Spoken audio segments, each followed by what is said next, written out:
Hello नमस्कार, कसे आहात सर्व? मस्त मजेत आहात ना? तर मी मालती तुम्हा सर्वांचं आपल्या आणखीन एका नवीन व्हिडिओमध्ये स्वागत करते. तर व्हिडिओला आज शेतामधूनच सुरुवात केलेली आहे आणि आम्ही आलो आहोत शेतामध्ये. शुक्रवारी आम्ही गावाला आलो होतो, तर आज रविवार आहे आणि शेतात थोडंसं काम होतं आणि भरपूर अशा गोष्टी घ्यायच्या होत्या, म्हणजे भाजीपाला. तर मागे तुम्हाला वाल दिसत असेल, इकडे आहेत तुरीच्या शेंगा आणि मकाला सुद्धा पाणी द्यायचं आहे. तर यांचं चाललेलं आहे मकाला पाणी देण्याचं काम. तर तिकडे होते आधी, आता इकडे आलेले आहेत. मोटर चालू केली. लाईटचं कसं रात्रीची लाईट असते, आजपासून सकाळी लाईट असणार आहे दिवसा. तर त्याच्यामुळे तर मका दाखवते तुम्हाला. तर बघा, एकदम उंच झालेले आहेत, मोठे झालेले आहेत. आता एक पाणी देणार आणि नंतर मग अजून दुसरं पुढच्या आठवड्यात द्यायचं येईल पाणी. आणि ह्या तुरीच्या शेंगा मागच्या वेळेस आलो होतो तेव्हा फक्त फुलं होते आणि बाकीच्या काही सुकलेल्या आहेत, बाकीच्या हिरव्या आहेत. तर त्यासुद्धा तोडणार आहे मी. वालच्या शेंगा तोडून घेते आणि गावरान वाल आहे हा बघा, हिरवागार मस्त आहे. तर तोडून घेते ते.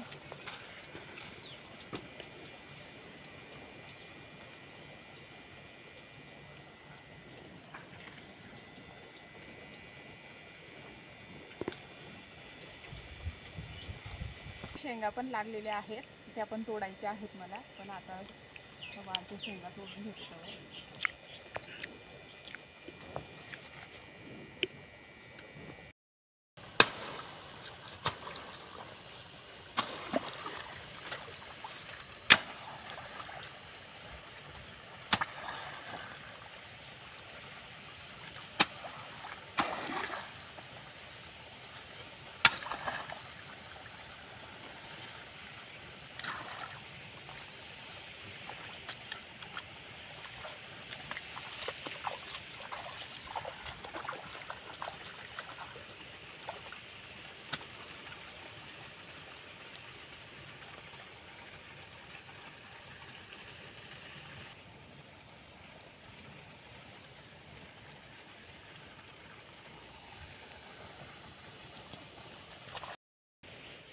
इकडे ह्या बघा तुरीच्या शेंगा भरपूर आहेत आणि तिकडं आता मी आंबे बघायला जाते.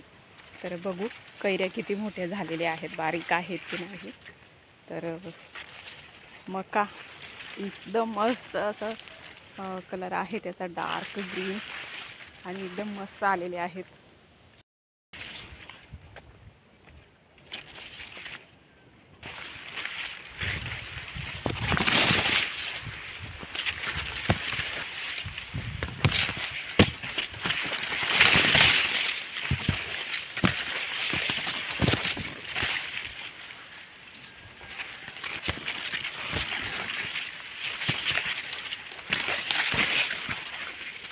तर हा बघा आंबा, मस्त छोटे छोटे कैरे आलेले आहेत, मी दाखवते तुम्हाला.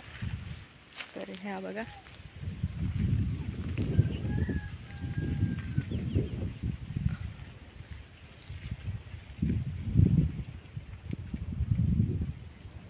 आणि हे तळाव पूर्ण कोरडं झालेलं आहे, पाणी पूर्ण संपलं त्याचं. तर आता पावसाळ्यातच भरेल पाणी.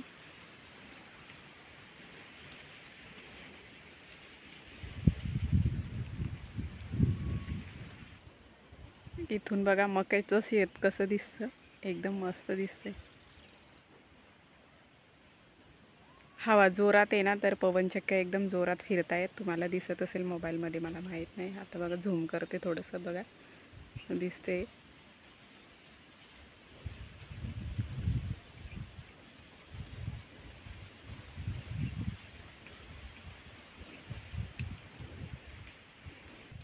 आणि हे आहे कांद्याचं बियाणं, जे आपण बियाणं तयार करतो, काळं असतं. तर याचं फूल आहे, कांद्याचं फूल बघा. तर याच्यामधून बीज निघते, अजून भरपूर मोठं होईल फूल. ते सुद्धा खूप मस्त आलेलं आहे. आणि तलाव आहे तो तर खूप मोठा आहे, पण सगळा कोरडा झाला आता. तर यांचं चालू आहे पाणी भरायचं. तिकडं बांध फोडला की लगेच इकडं बघायला यावं लागतं. आणि हा आंबा भरपूर अशा कैऱ्या आलेल्या आहेत यावेळेस. आंबे खूप येतील, वरती तर बऱ्याच मोठ्या झालेल्या आहेत. तुम्हाला दाखवते मी. हे बघा, खूप मस्त बहर आलेला आहे यावेळेस.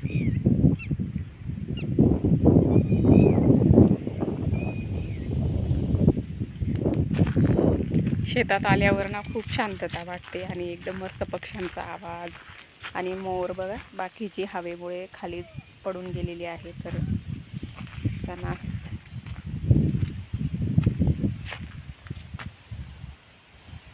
तुम्हाला आता आमच्या शेताकडचा परिसर दाखवतो. तर आजूबाजूला सगळ्या पवनचक्क्या आहेत. तर हवा खूप जास्त आहे ना, तर सगळ्या पवनचक्क्या फिरतायत आणि काय काय पीक आहे ते तुम्हाला दाखवतो. तर बऱ्याच लोकांनी ह्यावेळेस उन्हाळी मका घेतलेला आहे आणि हे कांद्याचं बियाणं ज्याचे त्याचे शेतामध्ये तयार करून घेत असतात, कारण बियाणं खूप महाग असतं. आणि कसं पाऊस व्यवस्थित झाला तर ठीक आहे, नाहीतर मग विहिरीला पाणी पण नसतं आणि काही वेळेस मग उतरत नाही, त्याच्यामुळे मग घरीच बियाणे तयार करून घेतात शेतामध्ये.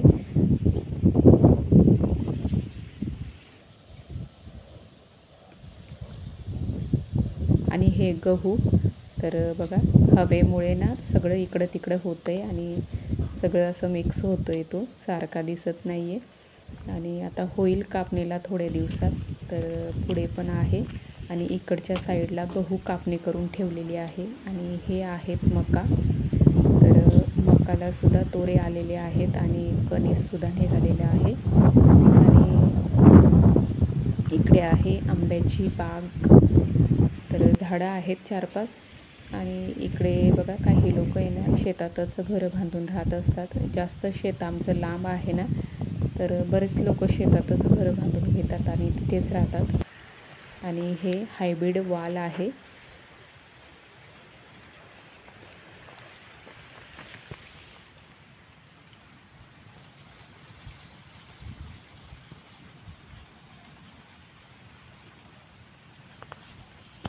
काही लागलेले आहेत शेंगा. आणि जो खरा गावरान असतो ना, तो वेल असतो. तर मी आधीच तुम्हाला दाखवलेला आहे, तोडत होते मी, तर तो गावरान वाल होता. आणि हा मका आमचा तर भरपूर असा मोठा झालेला आहे. तर अजून तोरे निघाले नाही त्याला. आणि हे आहेत कांदे. तर कांदे पण मस्त आहेत. आणि आता जातो दुसऱ्या शेतामध्ये.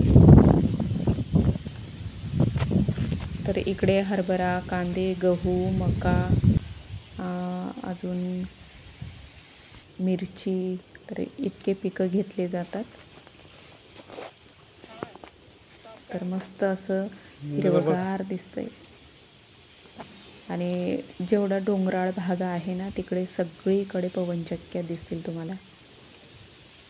आणि हा एकाच शेतातला पूर्ण गहू सारखा आहे. एकदाच पेरणी झालेली आहे ना, म्हणून सारखा दिसतो.